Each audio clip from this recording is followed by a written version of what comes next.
Are you ready now? Oh, you better be ready. Hello, Future Ready educators. I'm your host, Lisa Hockenberry. This podcast is about deciding, is the technology I'm using in the classroom beneficial to my students? We are going to explore what passive and active learning with technology means this week. This has been on my mind a lot lately, with the school day being more normal than it has in the last several years. Is what we're doing in the classroom beneficial work or busy work for our students? I go back to spring 2020 and the panic we all felt with how we were going to get kids to show their work and turn it in. We relied heavily on Seesaw and Google for the students to do a worksheet electronically and turn it in so teachers could assess the learning that was happening. This is on the substitution level of the SAMR model. There's nothing wrong with being there from time to time. We just can't stay in substitution, especially now that we have students back with us. We also relied on consumption programs like Imagine Math and iStation, which is more passive learning with technology. It's a sit and get with learning. This is another form of substitution. So, what do we do to move up the SAMR model and bring more active learning to our students?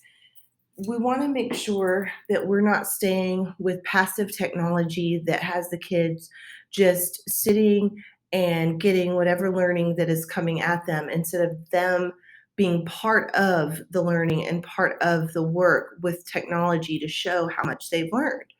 So, by being more active, we can work on bringing in those future ready learner profile and that SAMR model, and it creates naturally that more active learning with technology.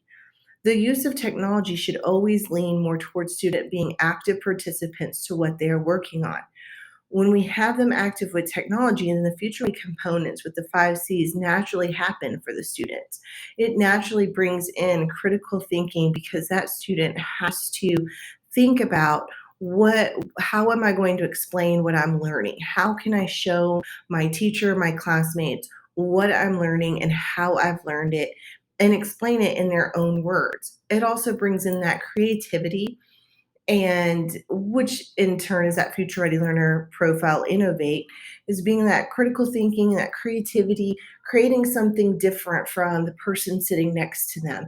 Maybe they're going to use book creator to create a book to explain that math concept, but maybe the person next to them uses Flipgrid and creates a podcast to explain how they've learned that math concept and how you can learn it by their podcast.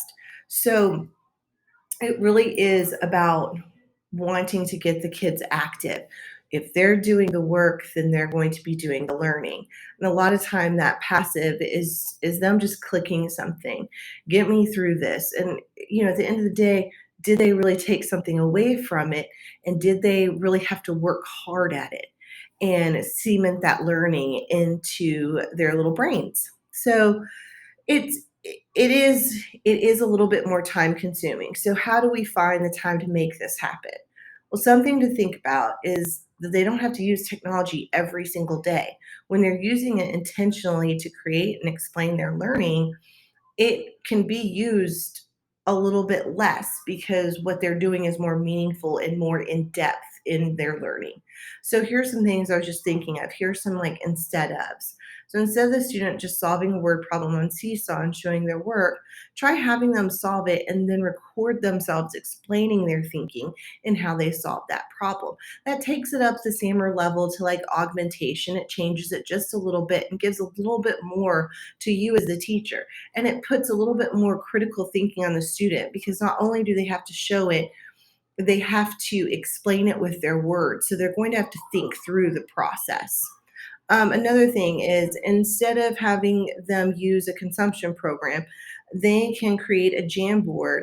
So instead of using like iStation or Amplify, they could create a Jamboard full of their jot and thoughts from their reading. Or in the younger grades, they could use Seesaw to show their phonics application from their reading, or even just record themselves reading, and you can get that fluency piece.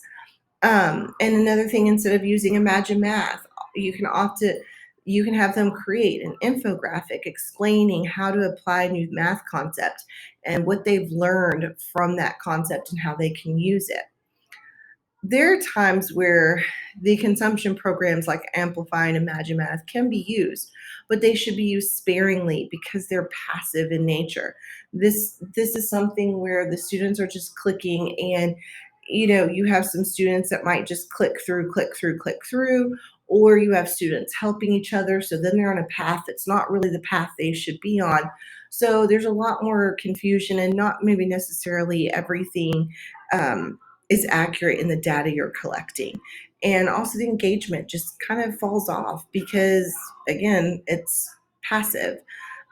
So, at the end of the day, just thinking about what does active and passive learning with technology look like in your classroom? And are there places you can bring in more active technology? So, I just kind of want to hear from you. What does active and passive learning with technology mean to you? And what ideas would can you bring that we could all share that would give us more active learning with using technology? So I look forward to hearing from you guys on the new Google form that's attached. So and until next time, future ready podcasters, stay future ready.